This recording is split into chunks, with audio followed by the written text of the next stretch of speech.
तो बच्चों अभी हम शब्द रूप याद करने के लिए सिखा रहे हैं ट्रिक के साथ। बालक शब्द रूप एकदम ट्रिक के साथ बताने पर एकदम ही हल्का हो जाएगा। आसान तरीका है और इसे याद करना है। देखिए हम पढ़ रहे हैं, इसके साथ साथ उच्चारण करिए। इसमें विभक्ति 7 विभक्ति है और संज्ञा शब्द में एक संबोधन लगाकर 8 विभक्ति होती है और सर्वनाम में संबोधन नहीं लगाया जाता, उसमें 7 विभक्ति ही होती है।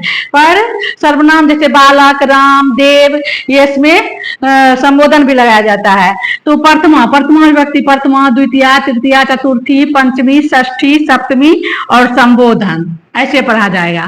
प्रथमा विभक्ति में और एक वचन, द्विवचन, बहुवचन। प्रथमा विभक्ति में होगा एक वचन में बालका, बालकौ, बालका। द्वितीया में बालकम, बालकौ, बालकन। तृतीया में बालकेन, बालकाभ्याम, बालकै। चतुर्थी बालकाय, बालकाभ्याम, बालकेभ्यः। पंचमी बालकात, बालकाभ्याम, बालकेभ्यः। षष्ठी बालकस्य, बालकयो, बालकानां। सप्तमी बालके, बालकयो, बालकेषु। और संबोधन में हे बालक, हे बालको, हे बालका। तो इसमें एक ट्रिक है। प्रथमा एक वचन में कैसे याद करिएगा। एक वचन का अह, बालका।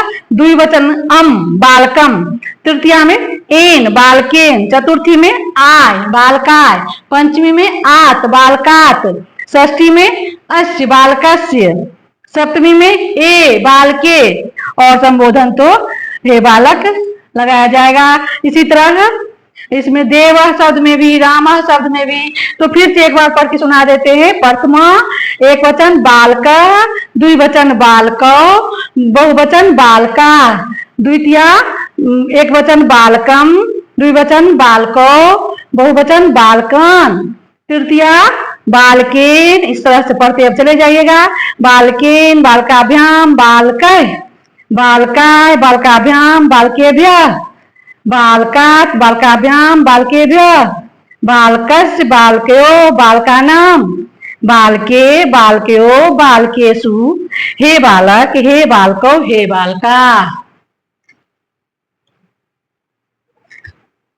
तो बच्चों आशा है बालक शब्द रूप समझ गए होंगे।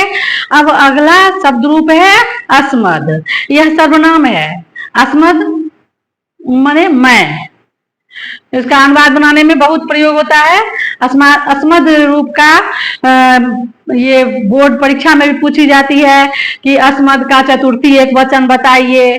चतुर्थी एक वचन मह्यम। तो ये पूरा रूप याद करना होगा। कभी चतुर्थी पूछ देता है, कभी तृतीया पूछ देता है, कभी अस्मद का तीनों वचन में प्रथमा पूछ देता है। तो इस तरह इसको इसे याद किया जाता है। प्रथमा विभक्ति में एक वचन, द्विवचन, बहुवचन तो है ही।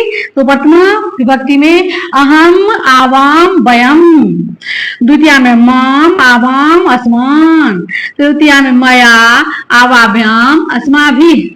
चतुर्थी में मह्यम, आवाभ्याम, अस्मभ्यम।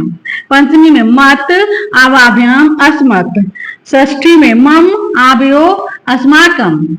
सप्तमी में मई, आवयो, अस्मासु, अस्मासु। तो फिर से एक बार बोल देते हैं। अब ऐसे ही आम, आवाम, वयम।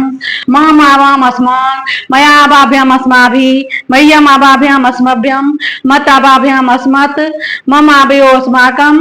मयि, आवयो, अस्मासु। आशा है समझ गए होंगे। और इसी तरह याद करना है अस्मत् शब्द रूप भी, तुभ्यम शब्द रूप भी। धन्यवाद।